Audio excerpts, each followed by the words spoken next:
Guys, today we're going to look at this. It's a 2005 Mini Cooper S. It's a 6-speed manual transmission with only 80,000 miles. That's right, and this was a one-owner vehicle. It is a fantastic car. I've driven it quite a bit.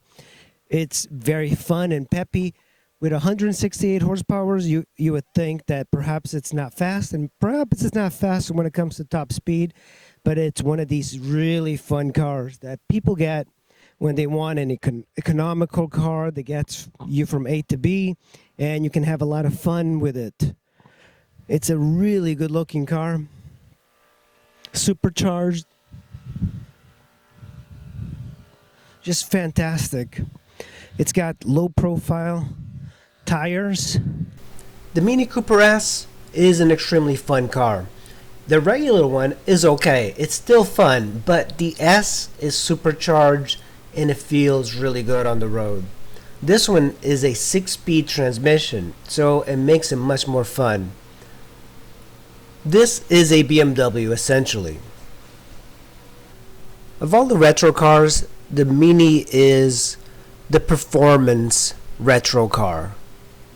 It's got a very wide stance on the road, so it handles extremely well. It's got a short wheelbase, and it's just one of the more fun cars you can buy for very little money. And remember, it's really a BMW. There's not very much British in it, maybe other than the outward appearance. It's really a BMW. With BMW pedigree, it also means that you have to pay BMW prices at the dealer. So one of the things I'd recommend everybody to do is to do your own service. Learn to do it.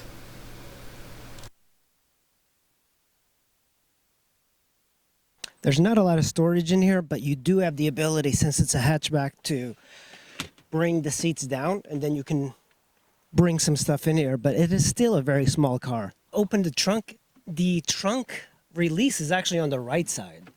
Very odd. This is the Cooper S, so it's supercharged, and it makes about 168 horsepower, but it feels like it's a much more powerful car. This thing feels very go-kartish. It did have some issues. It's only got 80,000 miles, but it had some problems. One of the problems here is this. Started leaking coolant right here in the fold where this was molded. But right now it's been rewelded. You can get it pretty cheap, so I'm waiting on this bottle to come in to install it. After that, it's a pretty cheap fix.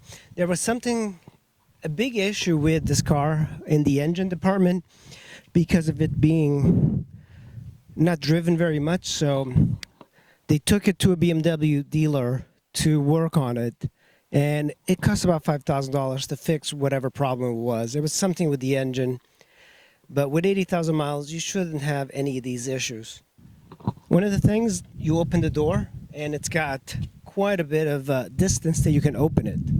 Almost 90 degrees. This one is the 6-speed manual transmission.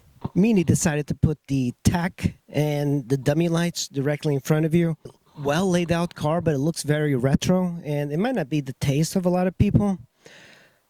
This is the speedo, and it's directly in the middle, which is kind of like a very interesting way of putting it in a car.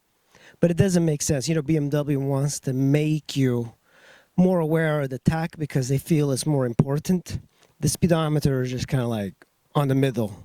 I don't think they really care about the speed as long as you're driving well. Normally, these type of events are what economy cars would have. My Toyota Paseo had a similar system. Toyota Echoes have similar systems, and this has a similar system. Quite a bit of storage here in the door. But you know, everything's like made out of kind of cheap plastic. It doesn't feel like it's luxury like BMW would put in most of their cars. And it's pretty good looking. I like what they did with it. So you have your speedometer, then you have a digital odometer here. You can shuffle through here. 2 p.m., 178 miles, the time. Very simple stuff. You have your temperature gauge here. You have a bunch of dummy lights. It's very distracting. There's a lot of things happening, so I'm not sure. I guess they're trying to make it retro, but then there's all of these things here, which are the dummy lights. You know, nowadays with LCD screens or LED screens and touch screens, you can do a much better job with this. And then you have your fuel gauge. I believe this thing gets close to 30 miles to the gallon, but don't quote me on it. You have your dimmer here for the lights here. You can just push to adjust the lights. You have your hazards button here. It's kind of a reach to get there. It's nice that it's illuminated when you click on it. It's a BMW, so you're probably going to have to use that. You have your glove box here with a light, very fancy. The seats are made out of a leatherette material, not real leather. And look at this. This is kind of an odd thing that I do not like. If I want to open the window, the control is here. For the left window, for the right, it's here. But most people on Japanese cars are used to having all the controls here. So since I'm not used to BMW styling, it's kind of odd. This is the suspension. You can turn it off, I think. This is the locks, so everything for the controls are here. It's kind of neat. And this is the fog lights, if you have it. I don't even know if this one has it. You have an aftermarket from Mini cup holder. And then you have additional cups right here, 2 of them. And you have your 12 volt here. And you do have some space back here to put whatever, like some sort of tray. And of course, this is what's very special about this car, is the 6-speed transmission. It's a very fun car to drive. And then you have heated seats, very fancy. And of course, in the middle, this is the mirror adjustment. Very odd places. I don't know why BMW decided to do this. It's kind of annoying to have all the controls in the middle. But at least you know that most of these controls are in the middle. But of course, then you have your lights over it. So in the back, you do not have a lot of space, but 2 adults could sit here if they wanted, but they would be very scrunched up. The seats do fold down. You can see this one is folded down. That one's got a baby seat, so I didn't put it down.